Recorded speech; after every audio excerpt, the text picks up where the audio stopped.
शुभ संध्याकाळ मित्रांनो. तर आज बर्थडे सेलिब्रेट करूक माझ्या भावान म्हाका शेवटीक बोलावला. थोडंसं जाऊ उशीर न करता मी जाऊन बसले खुर्चीर. तसाच बहिणीन ओळख सुरुवात केला. तर बारक्यानं पण काय ऐकला नाही, तिने पण ओळख सुरुवात केला. हॅपी बर्थडे म्हणून केक कापून घेतला आणि पहिलो केक भरूचो मान माझ्या भाचेने घेतला. मग बाकीचे कशा काय ऐकतात, मग बाकीच्यांनी पण केक भरूक सुरुवात केला. आणि केकावर आडवात मारून सगळ्यांक बाय बाय करून मी चालले आता माझ्या घरी. बाहेर येऊन बघते तर ह्यो केकाची वाट बघितच बसलो होतो. उशीर झाला असल्यामुळे मी धावत पळत जाऊन पोचलो एकदाचं शिवडी स्टेशनला. इलेल्या ट्रेनमध्ये गर्दी तर नाहीच होती. मग पटापट मी ट्रेनमध्ये चढले. हार्बर लाईन सोडून मी कुर्ल्यात उतरले.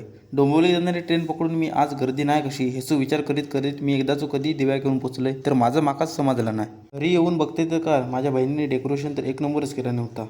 एकदाचं अंघोळ करून फ्रेश झालंय. हेंका बोलवलं होते लवकर आणि इले 10 वाजता.